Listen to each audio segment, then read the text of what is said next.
Hey guys, Zack here, and this is my review of Trollhunters Tales of Arcadia.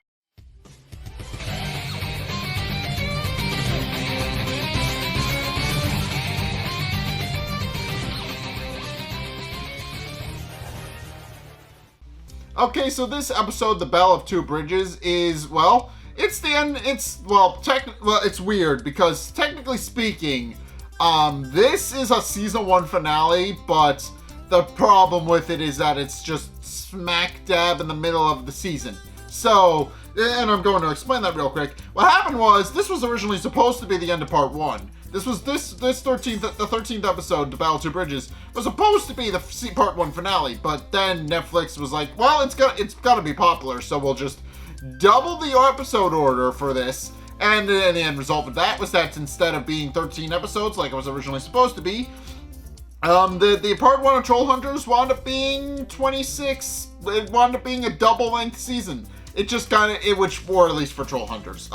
26 episodes, it's 13 to 26 episodes is usually the standard for a season, but yeah, they just combine, in this case, they combined the first 2 seasons of Trollhunters, so part 1 and 2 wound up being merged into one, part 3 and 4 got moved up a slide, and now are now parts 2 and 3, and then the rest of the series just kind of goes from there, but yeah, essentially, but in any case, just with that little explanation out of the way, yeah, this is supposed to be was originally going to be the part 1 finale, and then Netflix extended it to a double-length season. So, yeah, this episode, but it does work because it does keep, considering Netflix has a habit of, canceling things when they get going nowadays, when they just get going nowadays, we get like 1 season and that's it. This kind of avoids that by just kind of getting people invested in the series, and then just continuing on with that. And I don't think there was any real doubt that it was going to get more, because, Guillermo del Toro is kind of a big director, of course, and of course anything with a big name attached to it is probably going to get greenlit for more seasons. That's kind of a blessing in disguise, but kind of a blessing in that case. But, yeah, but even if Guillermo del Toro wasn't attached to it, the fact that they expanded it to the second season probably would have saved it. So, it is fine. But, in any case, this episode does continue onward where the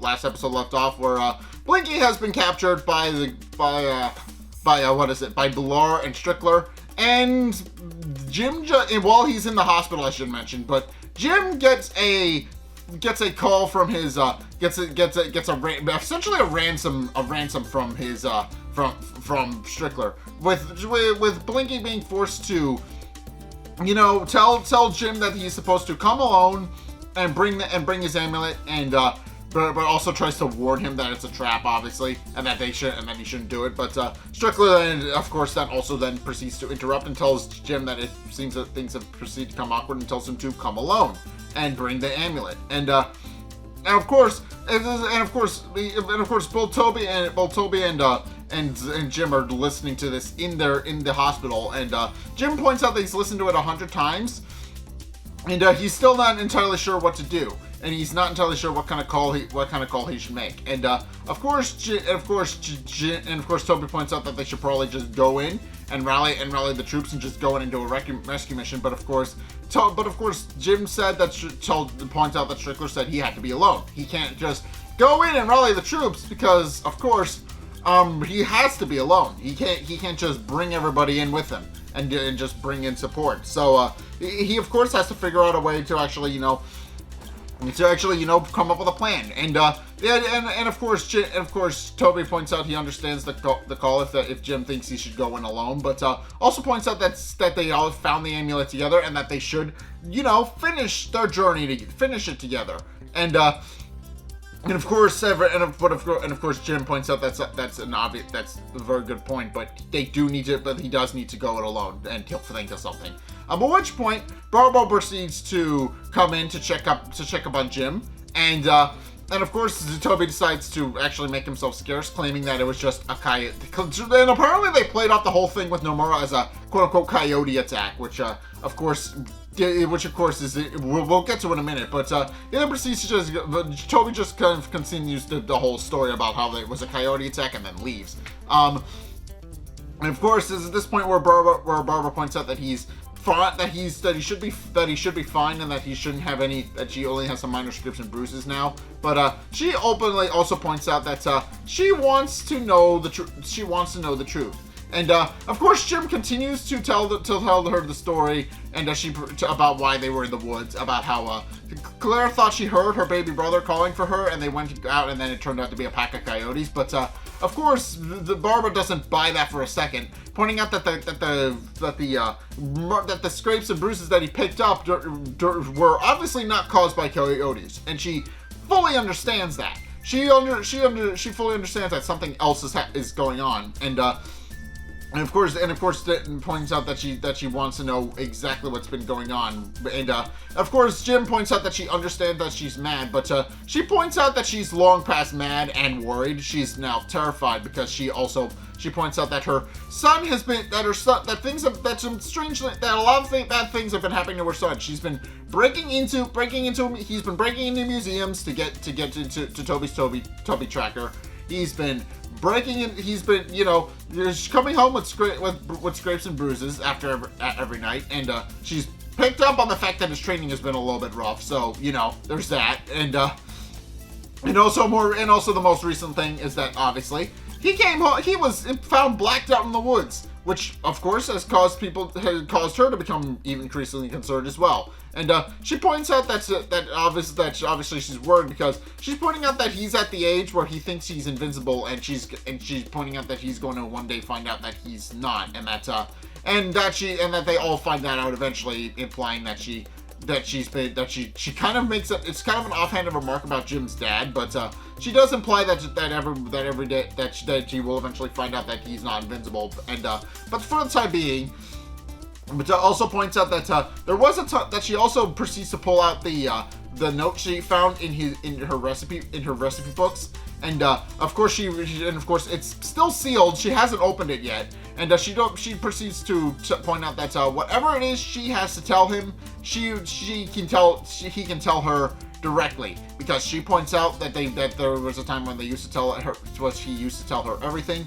And that she knows that whatever's bothering him, he can tell her. But of course, Jim can't really tell her anything because trolls and all those other things. They're not allowed to know any of this information.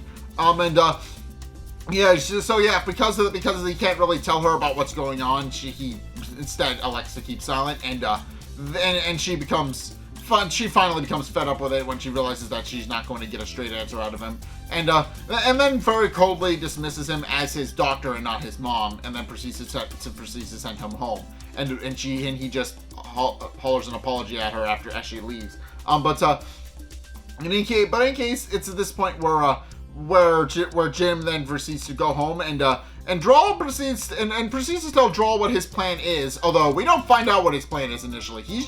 We just see Jim making a bunch of preparations and looting through the various drawers and other things, and swiping some things, putting them in his bag, and he then proceeds to.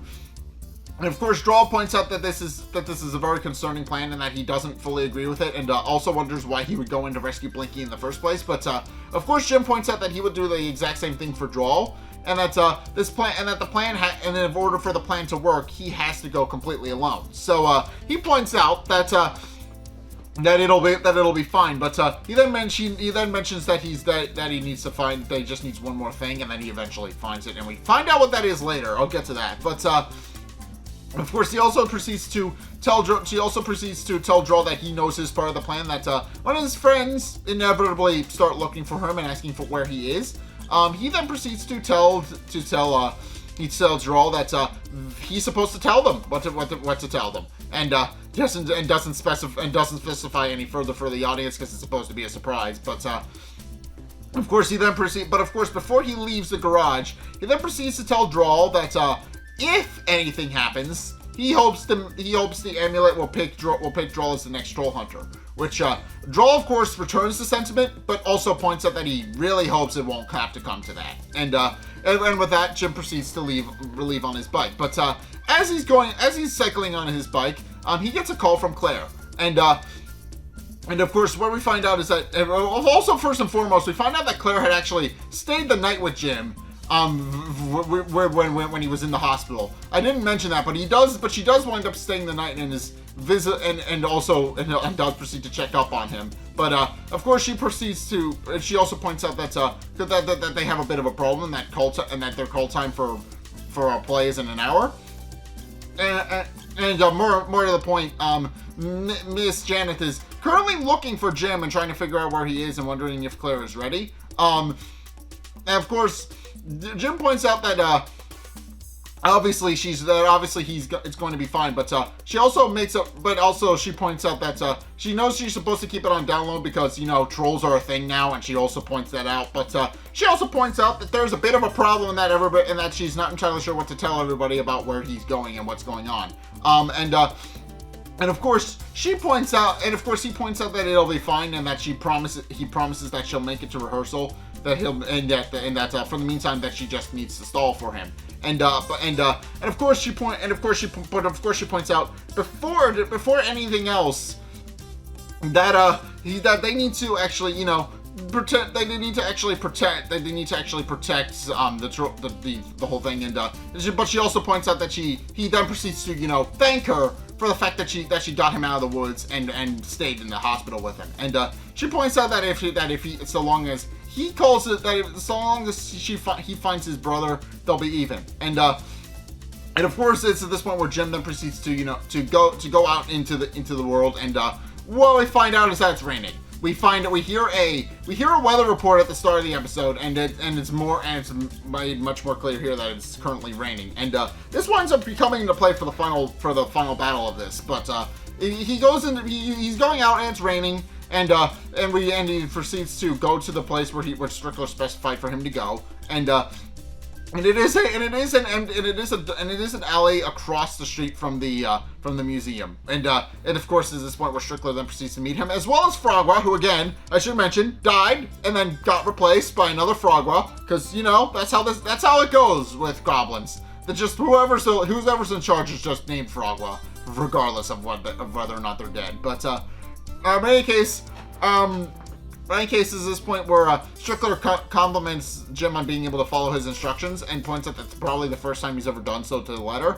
And of course, Frogwa then proceeds to climb onto Jim's shoulder and checks his pockets to make sure that he actually has the amulet as instructed. And Frogwa does confirm that it is in fact the real thing before returning it back to Jim.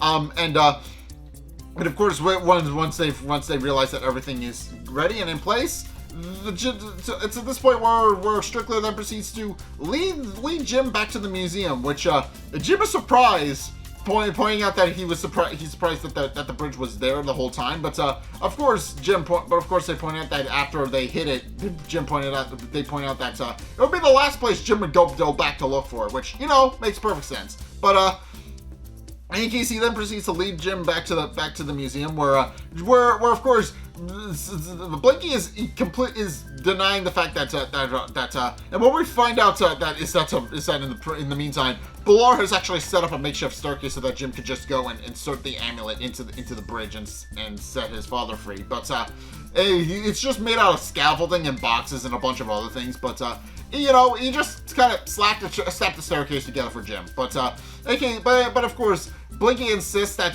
Jim won't come because he's a trained troll hunter and he trained him better than that. But of course, it's at this point where Jim then proceeds to emerge through the curtain inside the museum, and Blinky's heart kind of falls in his chest. He openly admits that he's like, he demands to know why Jim would come, even though it's very obviously a trap. And of course, Jim points out that they promised to finish the Vespa together. So for that reason, he points out that he came to actually help to actually save Blinky. And of course Jim then proceeds to climb the staircase to get ready to put the amulet in the bridge. But it quickly becomes, Blinky then repeatedly tries to plead with Jim, pointing out that if Jim does this, he'll release a terrible darkness on the world, and that everybody he knows will die because of Gunmar. And does point out that Jim's making a grave mistake, and insists that Jim stop. Eventually, by that point, Jim is right in front of Kilbit Head Bridge and is about to put the amulet in the bridge when suddenly a noise goes off. And it's eventually revealed that Jim's plan was to wear Toby's chubby tracker inside the museum so that they knew where he was. And of course, Nomura realizes pretty quickly that they've been tricked and that he's wearing a tracking device. And of course, at this point where she insists that they said the Trollhunter was alone, but of course Jim points out that it's not Trollhunter, it's Trollhunters. At which point he summons his armor. And it's at this point where Draw, Arg, and Toby that proceed to rip down the curtain, and Toby's wearing some makeshift armor that he just kind of made out of bits of odds and ends that he had lying around. But and of course he tells everybody that his name is Toby, grandson of Nina, and he loves hard rock. At which point, but also he comically proceeds to play the wrong playlist. And he eventually fixes it and charges into battle with rock music. And from this point, everybody proceeds to just kind of go out of the way to just, fight the different people. So first and foremost, Toby proceeds to Strickler tries to tell Toby that he's in over his head, but Toby just responds to that by inciting rule number 3. And proceeds to hit him in the balls with a little baseball bat that he brought, and proceeds to go in battle. And also during this point, Enrique decides to, finally change sides again, and just joins the battle on the side of the good guys, because he's been a bit back and forth these past couple of episodes. He can't really decide what side he's on, and ultimately decides to be on the side of the good guys in the end. So. That's important, but of course, Strickler also proceeds to comment that he seems to change sides and proceeds to kick him, and of course, Drawl and Bular proceed to face off with Drawl introducing himself as the son of Kanjgar, and that Bular will pay for his father's death. At which point the two proceed to fight, and also at this point, Arg proceeds to battle Nomura, and during the battle with the goblin, he also proceeds to battle with the goblins as well, and of course, is this point where after being freed from his fight with, quote unquote fight with Strickler, he then proceeds to be sent on a mission to go and say Blinky, and Arg proceeds to throw him at Blinky so that he can grab onto Blinky and cut him loose from the ceiling, because he's currently just dangling by a bunch of ropes, but. Of course, it's revealed that Toby did bring a knife to, cut Blinky down. At which point everybody proceeds to fight. Of course, Jim proceeds to face off against Strickler, and they proceed to exchange some blows as well. And but also the fight between Bular and Drawl causes the makeshift staircase to fall down and almost crushes Enrique, unfortunately. But of course, it's at this point where Nomura starts to kind of taunt Arg, and is currently trying to fight Arg. And since Arg is a pacifist, he can't really fight back per se. But he does eventually figure out a way to actually fight back, and eventually realizing that he's cornered between Nomura and the goblins, proceeds to pull down several banners to try and trick Nomura. And of course, Nomura just cuts through them, pointing out that this is pretty comical how a pacifist actually fights. But then she realizes too late what Arg had tricked her into doing, and she accidentally kills a goblin. And Arg proceeds to tell her that this is how a pacifist actually fights, and then the goblins proceed to sick upon her, and he then proceeds to go off to assist in the fight against Bular, who also proceeds to taunt Arg, and proceeds to tell him that he used to be the general in Gunmar's army, and that he's not no pacifist and more like a pet, which just causes Arg to become angry, and they continue to just kind of fight as well. But and of course, meanwhile, Strickler proceeds to fight against Jim, and points out that he had always expected better of Jim, but also points out that he will ultimately lose his final exam, and he eventually is successful in overpowering Jim, and proceeds to get Jim to remove the Amulet of Daylight from his armor and places it in the bridge, which of course causes the bridge to activate and proceeds to start sucking everything in with of course And of course, not Enrique is not Enrique is one of the first to fight, but of course it's at this point where they tried to where of course Nomura actually is trying to fight Droll, and during their dialogue, it's revealed that they actually were a thing back in the day, but then obviously because it was implied that they had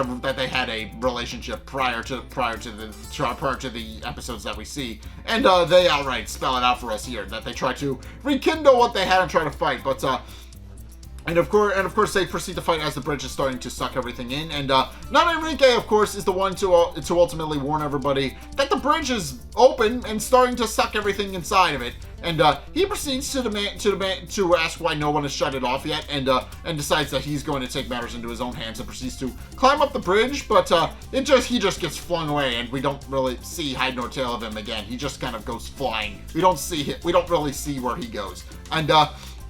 And of course, at this point, where Strickler proclaims that now Gunmar's time is nigh and that nothing can stop him. And of course, it's at this point where Droll, realizing that he's probably the only one who could do it, proceeds to fight Nomura off, sends her flying, and she winds up getting sucked into the bridge in the process. But he winds up jumping up onto the bridge. And of course, Jim is able to actually overpower Strickler with one of his knives and proceeds to hold him still. But also tells Droll not to do it because he could die. But Droll proceeds to not listen while Strickler warns everybody to try and keep Droll away from the bridge. But eventually, Droll is able to successfully pull the Amulet of Daylight out of the bridge. And this causes the entire bridge to collapse, and Droll is flown free. And once everybody is free, once the bridge proceeds to collapse, Jim proceeds to walk over to Droll, and what we find out is that Droll has lost an arm. Droll's arm has essentially turned to stone, and when Jim climbs over to it, his arm just kind of falls off and breaks into pieces. And of course, Jim initially believes that Droll is dead, but then Droll wakes up revealing that he's not dead. He was just knocked unconscious. But of course the hand that breaks apart is the one that has the amulet in it. But he proceeds to tell Jim that he would hand him his amulet, but also points out that he's kind of fresh out, which is just a sign that he's okay. And of course everybody proceeds to, and of course Arg then proceeds to comes to Jim's assistance and helps them help Droll up. But it's at this point where Bular proceeds to emerge from the range of the bridge, upset that he can't find his father. And of course at this point where they decide to escape into the sewers. And which of course at this point are flooded because it's raining. And of course they proceed to leap in the exact way Blinky got in the first place, which is ironically how we got caught, but also how they get out. But and of course Toby shows reluctance with going through the sewer, pointing out that there could be chicken surprise down there, and that it could be past due. But of course he decides bon appetit, and they just jump in. With Bular trying to chase after them, and of course they proceed to go down the river. Arg is able to grab everybody and pulls them all to safety, except for Jim, who is unable to grab on, and he proceeds to be washed out into the canal, which is again flooded because it's raining. And he proceeds to climb his way up onto the bridge where Hardstone Troll Market is situated underneath. And of course, at this point, where Bular then proceeds to also emerge from the water and catch up with them, and of course, Bular remarks on the irony, pointing out that it's basically been two troll hunters that have been fought and killed under the same bridge, but of course, before he can actually kill Jim, Jim successfully summons his armor and is knocked into a post, but manages to survive and starts facing off against Bular. And he does ultimately sympathize with Bular because they have a similar situation with their fathers. Of course, Jim points out that he knows what it's like to not be able to see his dad, and pointing out that he's been there, but it's not really but also points out that it's not that we don't always get what we want. And it's of course at this point that proceeds to enrage Bular, who proceeds to knock Jim off the bridge barely, and Jim is able to, you know, to cling onto the bridge. But throughout the fight, it becomes apparent that Jim has somewhat of an advantage, because obviously Jim is not weak to sunlight, whereas Bular is. So it doesn't go exactly like it did with Ganjigar. But of course, he proceeds to grab Jim from over the bridge and proceeds to pin him against the wall. And of course, this is this point where all of Jim's allies proceed to emerge from the canal and from the river. And he does point out that it's fitting that they've all come to see their troll hunter slain in front of them. But Jim then proceeds to remark that he's not a troll, and then proceeds to desummon his armor, resummon his armor, and then proceeds to kill Bular with the Sword of Daylight, and which proceeds to create a beam of light, which is interesting. It's an ability that the amulet has, but it's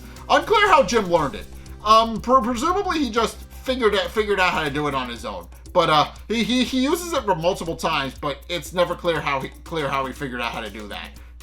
He probably just got used to using the amulet and just unlocked that ability for himself. But in any case, regardless, he proceeds to Bular is then seemingly destroyed, and then proceeds to fall into the canal, which of course makes it, and of course once he emerges onto the bridge, everybody is happy and proceeds to pull Jim into a group hug, and Jim points out that he's still a bit sore from his beating with Bular, and that he was almost crushed to death, but and tells them to take it easy, and of course, they do proceed to break out of their group hug, but of course, Toby points out that Blinky points out that it was a very valiant battle, and that Jim had successfully beaten Bular, and have saved the day and helped secure Killerhead Bridge, and of course, Toby pointing out that it's only a couple of minutes before it's call time for his play, but then everybody just remembers that the play is a thing, because in the heat of the moment, they had of stopping Killerhead Bridge,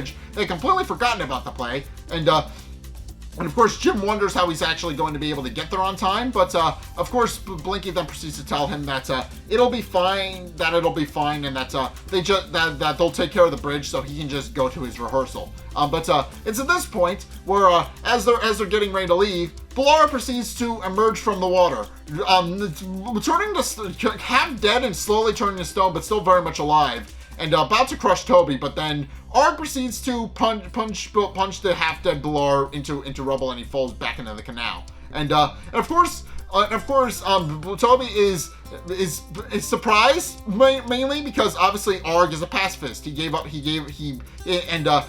Toby realizes that Arg had broken his oath to protect Toby. But of course, Arg proceeds to point out that Toby's life is more important, and that he's not a pet, he's a wingman. And of course, Toby is very happy to hear him say that, and proceeds to fist bump with him. And with that, Jim then proceeds to go directly to his play in his armor, of course, because he auditioned in it. He's currently wearing it, of course, and of course he's just going to go to the play in his armor. And of course, it's that we then proceed to see the end of the production of Romeo and Juliet, which if you've seen Romeo and Juliet, or you've read the play script, or whatever, you know how it ends. I don't really need to tell you how Romeo and Juliet ends, because obviously it does kind of just, it is just kind of Romeo. It's Romeo and Juliet. I think everybody knows Romeo and Juliet because it's a very old and very famous play.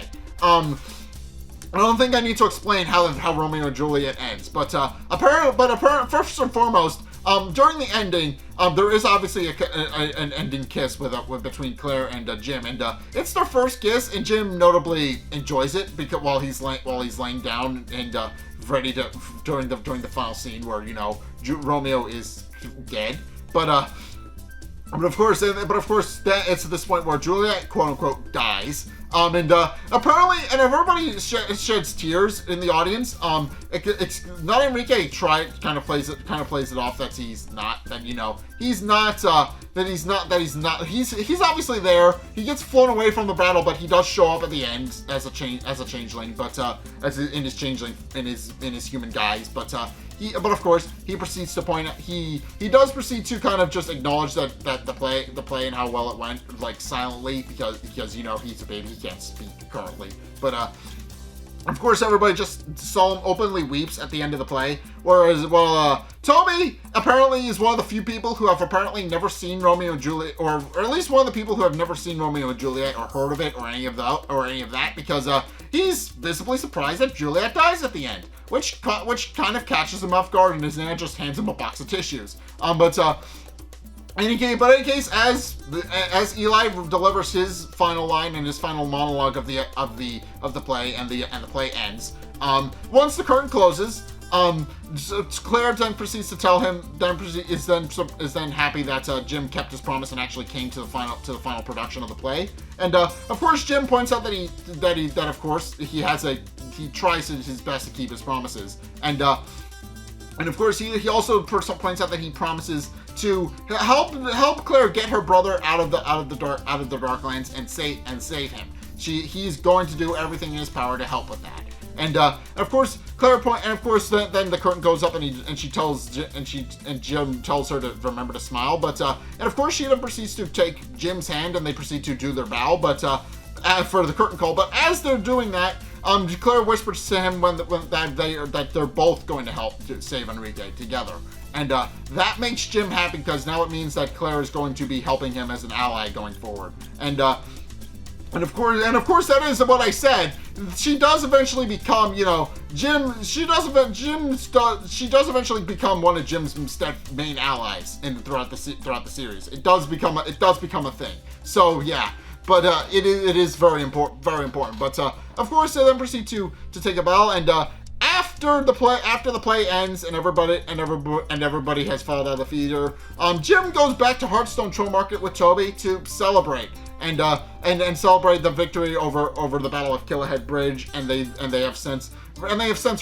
revealed that they have since reclaimed the bridge. And everybody's celebrating, and it's revealed that Droll has gotten a new arm, and what we do find out is that well, this is an extended universe stuff, but they've explained that Droll got his arm from some ancient archives that are just in the Troll library, in the Troll Market library, and that's all we really learn about that for now. I'll get to that in a minute, but he gets a new prosthetic arm. That's all we really need to know. From the rest of the series, he has a prosthetic arm.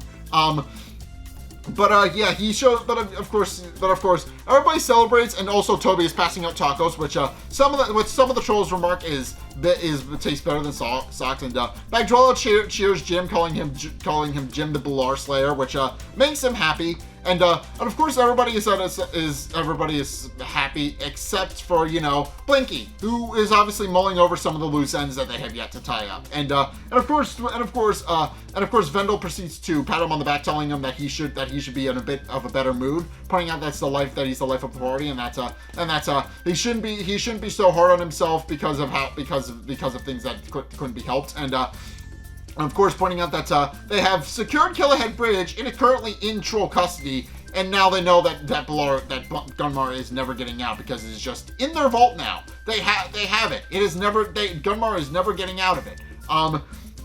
But of course, Blinky then points out that there's still some other matters to attend to, namely that Strickler is still at large and they have no idea where he is. Of course, Vendel then proceeds to reassure him, pointing out that he does proceed to recognize Jim as a valiant troll hunter, and does point out that when the time comes, he will hunt Strickler down and bring him to justice. But also points out that it's all thanks to Jim's marvelous trainer, which Blinky perks up at, because that's obviously him. And of course, he does return to sentiment, thanking Vendel for his kind words. At which point, as the party is going down, it's this point where Jim and Toby proceed to make themselves scarce, and proceed to go sit down in front of the Hearthstone to stare at it. And of course, Toby then proceeds to ask Jim if the amulet finally did give him the sense of help him find the sense of adventure that he'd all been so longing for. And of course, Jim points out that actually it didn't. And when Toby is surprised about that, and also a little bit confused, Jim points out that Toby was the one who helped him find his new adventure. And Toby is happy and a little bit touched about that. And Toby then proceeds to tell Jim that he's just happy to be there and that they'll be together till the end. And of course Jim points out that they'll be together, he'll need help now more than ever, pointing out that now they need to find Strickler and also find a way to save not Enrique from the Darklands. And, save Enrique from the Darklands. Obviously, not Enrique's not in the Darklands, but they do need to save Enrique from the Darklands, and he's going to need all the help. But and Toby points out that he will help when the time comes, but for now they're just going to celebrate. They're just going to celebrate the victory they have, and they then proceed to point out that they'll continue to hope they continue to have more victories going forward, and they then proceed to sit down and just watch the Hearthstone, and as everybody celebrates behind them. Meanwhile, the season 1, this episode then proceeds to end with revealing that Noam Chomsky is in fact alive and in the Darklands. And since we know he was in the Darklands, but we didn't know what his fate was. But it's at this point where he then proceeds to climb around in the Darklands, and eventually he successfully finds the Goblin Nursery, and then proceeds to celebrate because he found it. So yeah, that's how the quote-unquote first season ends. Obviously, it's technically 4 seasons that they combined into 3, but you get my point. I've already pointed that out. But yeah, this is where the season ends. Obviously they now have to deal with Strickler, who is currently AWOL. They don't know what happened to him. Some of the goblins have been sucked in, as well as Nomura. So they're currently in the Darklands. They're not going to be a threat for a while. Or rather, they're probably not going to be a threat, because I know how the series goes. I know we do find out more about what happened to Nomura, but of course, obviously more important is that Strickler's currently the only one of Gunmar's agents to still be at large, because obviously they've got Otto, who of course is just loose, and we don't really know what happened. We don't really know where he is. He wasn't in the final battle. He's just gone. But of course, what we find out is that now that's going to continue onward with obviously Noam Chomsky is eventually going to return and tell everybody about what he found in the Darklands. That's obviously going to be a thread going forward. And also, obviously, we know that Claire is going to be part of that journey. We know that Claire is going to help Jim find his way through the Darklands so that they can actually do some things. But they also don't explain. There also are some stories that that first half of part 1 doesn't really set up. That we'll get into more detail in part 2 because they will become important later. We'll find out more about them. But yeah, in any case, that is in fact going to do it for today's review. But this is just where the first half of the season leaves off on a cliffhanger where they resolved all the storylines that they set up in the first half of the season, and now the second half of the season is going to set up its own set of storylines, which of course is going to continue onward, going into part 2 and part 3, and then part 2 is going to build off of that. But Of course, that is in fact going to be that's going to be it for my review. Thank you guys so much for watching. If you enjoyed this review, be sure to like, comment, and subscribe. Also be sure to check out my Discord if you want to discuss. Be sure to check out my Twitch as well. Link is in the description. Go check out my Patreon. Link is down in the description as well. It's only a couple bucks a month. It does really help me out. And you guys get access to a bunch of cool perks down in my way of saying thanks. So be sure to check those out. Link is down in the description. But also be sure and go and check out my Go and check out all, you've checked out all the other things. Go check out the videos linked in the end screen as well. The top video is the most recent video. It may or may not be this video. Whereas the bottom video is the video recommended to you based on what you've already seen from me. So if you want to try something new, or see more of what you like, then be sure to check both those videos out. But in any case, thank you guys so much for watching. Until next time, I will see you guys in the next video. Peace!